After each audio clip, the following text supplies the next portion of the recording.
మీ అందమైన ప్రయాణం ప్రారంభించండి. 39 మీరు తల్లిదండ్రి అవ్వాలనే కలలను సాకారం చేయడానికి సహాయపడుతుంది. Hello everyone, welcome to Suman TV. నిద్రలేమి సమస్య, ఇన్సోమియా. మనలో చాలా మంది మంచి స్లీప్ వేస్తున్నాము అనుకుంటాం. అసలు ఎగ్జాక్ట్ స్లీపింగ్ టైమింగ్స్ ఏంటి? డిఫరెంట్ వర్క్స్ ఉంటాయి and different shift, different field వాళ్ళు కూడా ఉంటారు. అసలు ప్రాపర్ స్లీప్ వీళ్ళకి ఏ విధంగా ఉంటుంది? అసలు డాక్టర్స్ వేలో అసలు ప్రాపర్ స్లీప్ అంటే ఏమిటి? జనరల్గా మనందరం కూడా 12కి పడుకుంటాము, ఎర్లీ మార్నింగ్ లేస్తారు, కొందరు లేట్గా లేచి అమ్మయ్య 8 అవర్స్ స్లీప్ ఉంది అనుకుంటాం. మరి ఏంటి కరెక్ట్ ఎగ్జాక్ట్ వే స్లీపింగ్? ఈ డీటెయిల్స్ అన్ని కూడా తెలియజేయడానికి రైట్ నౌ మనతో పాటు ఉన్నారు general physician doctor Rajesh Shukla గారు. వారితో మాట్లాడదాం. సార్ నమస్తే.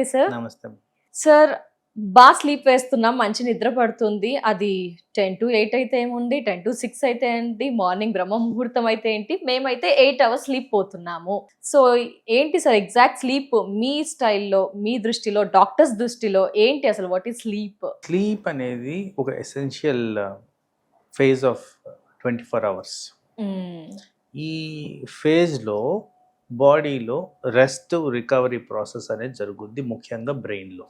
Okay sir. సో స్లీప్ని కొద్దిగా సైన్స్ పరంగా చూస్తే ఎనీ పర్సన్కి fixed amount of stages of sleep జరగాలి. ఆ stages of sleep few cycles జరగాలి. క్లారిటీ ఇస్తాను. Okay sir. ఒక నార్మల్ పర్సన్కి 5 స్టేజెస్ ఆఫ్ స్లీప్ అనేది జరగాలి. ఆ స్టేజెస్ 5 స్టేజెస్ జరిగితే ఒక సైకిల్ కింద లెక్క. అలాంటివి 4 నుంచి 5 సైకిల్స్ గడవాలి. ఇది జరగకపోతే బాడీలో అడిక్వేట్ అమౌంట్ ఆఫ్ రెస్ట్ వచ్చినట్టయితే కాదు. 5 సైకిల్స్ అనేది అందరికీ చిన్న 5 స్టేజెస్ అరౌండ్ 4 to 5 సైకిల్స్ జరగాలి ఎవరికైనా కానీ. పెద్ద వాళ్ళలో తక్కువ ఉంటుంది, చిన్న వాళ్ళలో ఎక్కువ ఉంటుంది. ఇది నార్మల్. సో అడల్ట్ పాపులేషన్ 18 నుంచి 60 సంవత్సరాల వరకు యూజువల్గా ఒక 8 అవర్స్ ఆఫ్ స్లీప్ అనేది అవసరం. చిన్నపిల్లల్లో కాస్త ఎక్కువ ఉంటుంది, పెద్దవాళ్ళలో కాస్త తక్కువ ఉంటుంది. అండ్ ఈ స్లీప్ అనేది నైట్ టైం జరిగితే మనకు బాడీలీ బెనిఫిట్స్ ఉంటాయి. ఇది కూడా ఎస్టాబ్లిష్డ్ ఫ్యాక్ట్. సో మీరు అన్నట్టు ఎన్నో అవర్స్ పడుకుంటున్నాము, ఎప్పుడో పడుకుంటున్నాం అనేది కాదు. రాత్రులు జరిగితే ఇది మంచిది.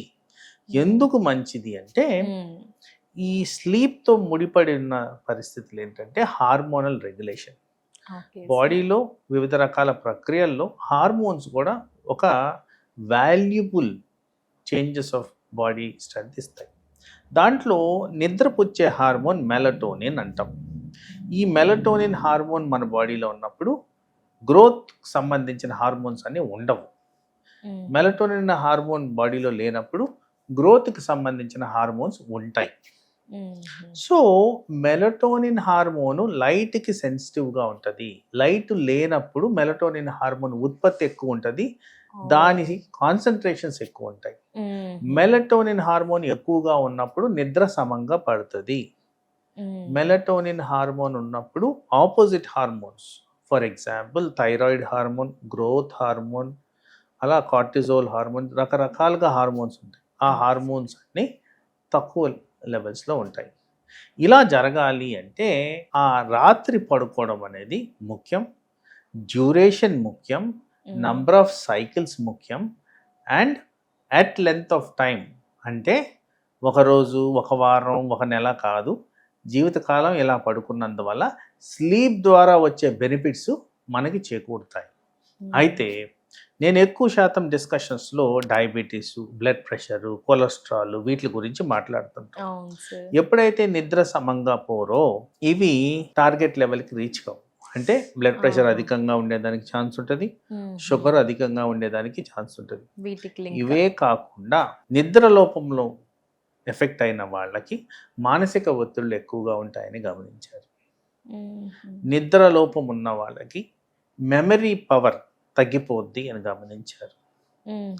నిద్ర లేని వాళ్ళు, అది కూడా దీర్ఘకాలంలో లైఫ్ స్పాన్ 10 సంవత్సరాలు తగ్గేదానికి కూడా రుజువులు ఉన్నాయని సైంటిఫిక్ డేటా.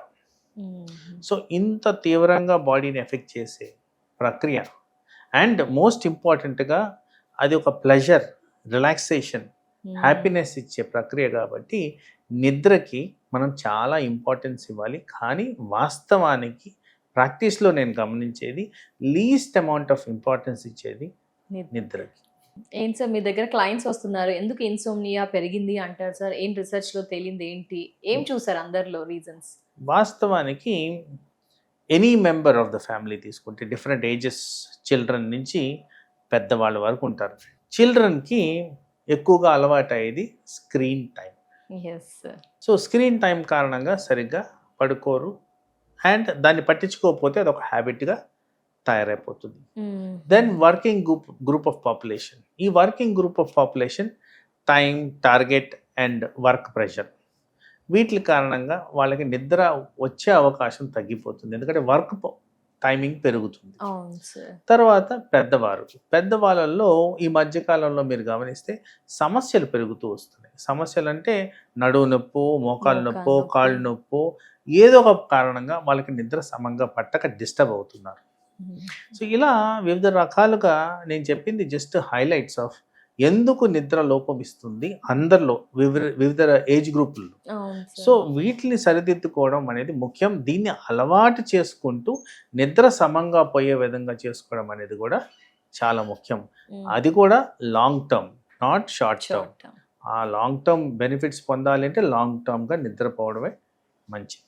యాజ్ అ డాక్టర్గా ఈ విషయం చెప్పండి సార్, నిద్రపోవడానికి మంచి మార్గాలు ఏమేమి ఉంటాయి? ఫుడ్ హ్యాబిటా, లేకపోతే ఏమైనా గుడ్ హ్యాబిట్స్, బుక్ చదవడమా? So ideal scenario for making a good habit of sleep, ఒకటి రిథమ్ మెయింటైన్ చేయడం, అంటే సార్ టైమింగ్, పర్టికులర్ టైంకి పడుకోవడం, అంటే డిసిప్లిన్ ఆఫ్ టైమింగ్ మెయింటైన్ చేయడం. రెండోది చాలా మందికి ఉన్న అపోహ, ఇప్పుడున్న కాలంలో ఆల్కహాల్ తీసుకుంటే నిద్ర సమంగా పట్టుద్దని. అది రాంగ్, అది ఒక అపోహ. సో అది అవాయిడ్ చేయడం, పర్టికులర్లీ స్లీపింగ్ టైం అప్పుడు.